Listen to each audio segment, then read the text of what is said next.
We continue now at the top of Daf Nun Daled Amud Beis Meseches Bava Basra. This is Bava Basra Daf 54b. The Gemara here continues, V'she'ina mesuyemes b'mitzareh. Let's say you have a field, but it doesn't have clear boundaries, so ad kama, so how much are you able to make a kinyan on the entire field? We'll take a look at the Rashbam. V'she'ina mesuyemes b'mitzareha. If it doesn't have clear boundaries, elabika gadol is just like an open area, psucha l'sadas hacherim, it's opened up to other fields, or to the public area. Ad kama tzarech lachbor v'yikna kula. The question is, how much do you have to dig up in order to make a kinyan chazaka to acquire the whole thing? And the Rashbam points out this is aliba de Rav. This question is specifically according to Rav.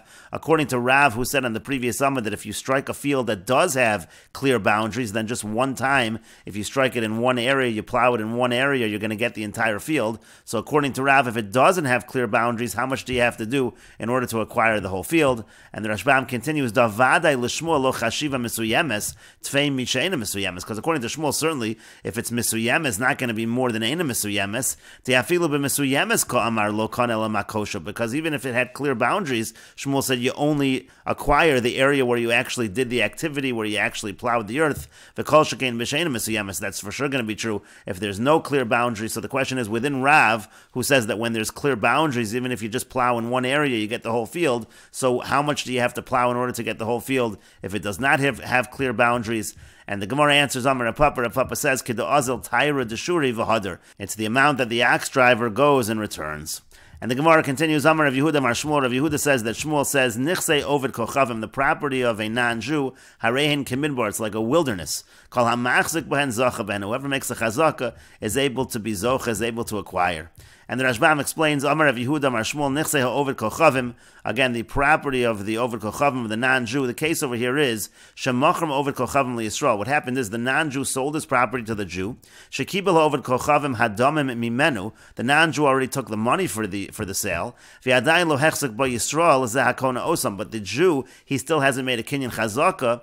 So the halacha he's saying is, Harein Kamidbar, it's like a wilderness, meaning hefker, it's like ownerless. Kidim Mefarish L'Kaman, as the Gemara will go on to explain, Shem Kadam Yisrael Acher V'hechzik Bam. If another Jew is going to come along and make a chazaka first, Kana, he's going to acquire Ki'iluhain Nichse Hager Shemeis. In the same way that it's true by property of the convert who dies, that it's ownerless, that's the same thing that is true over here. If somebody else gets there first and makes the chazaka first, he will acquire. Again, Kol HaMachzik Behen, Zocha Behen, whoever makes the chazaka is going to be Zocha. And he continues and explains, my time, and what's the reason? Ovid Kochavim Mechi Matu Zuze Liyade Yistalikle, because the non-Jew, the moment he gets the money, so he removes himself from the property. And Yisrael Lo Kani Adamati Shtar Liyade, the Jew doesn't acquire until he actually gets the document. So Hilkach, therefore, Harein Kamidbar, therefore, for the interim, for right now, it's like a wilderness. V'chol HaMachzik Behen, Zocha Behen. Anyone who makes the chazaka is going to become the owner. And the Gemara continues, Amar Le Abayi Rav Yosef. Abayi says to Rav Yosef, Mi Omar Shmuel Hachi, does Shmuel really say that? Meaning, does Shmuel really say that anyone who wants can now acquire? V'Omar Shmuel, but didn't Shmuel say, Dina de Malchusa Dina, that the law of whatever the government says, that's the law? Umalka Amar Lo Likni Ara Elabi Garta, and the king says that you can only acquire the land with the document. You can only acquire with the shtar. So therefore, it shouldn't be true that someone should just be able to come along and make a chazak and acquire the land. Amar Le, he said back to him, Ano Lo Yadana, I don't know, but Uvda Have Bedura de Ravasa, there was an episode like this, there was an incident like this. Bedura de Ravasa, Dura de Ravasa is either the name of a place or it means the shepherd's village. And the case was as follows: B'Yisrael dezav an Aram Ovid Kochavim. There was a Jew that bought land from a non-Jew. V'Yasa Yisrael Achrino Rafik Bapur. So another Jew came along and he plowed a little, he dug a little in the land. Asa Lakami to Rav Yehuda, and he came before Rav Yehuda, Ukma B'Yada Desheni, and he gave it to that second Jew, the person who actually made the chazaka. So you see, that actually was the ruling in this case. Amar Le said to him, Dura de Ravasa Ka'amrit, you're trying to bring a proof from Dura de Ravasa. Hasam Bagi Mitamre have over there, they would hide their fields. The Inu Gufayu will have a Yavi Taskal Amalka, because over there, the owners of the fields, they didn't pay the proper tax to the king.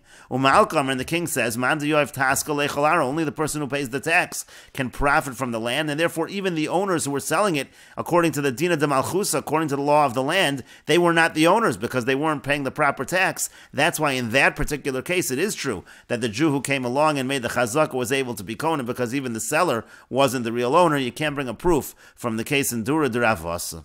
And the Gemara continues, Rav Huna Zav an Aram Me'ovid Kochavim. Rav Huna, he bought land from a non-Jew. Asa Yisrael Acher, Rafik Bapurs, another Jew came along. He dug a little in the land, tried to make a kinyan chazaka. Asa Lakamid Rav Nachman, he came before Rav Nachman.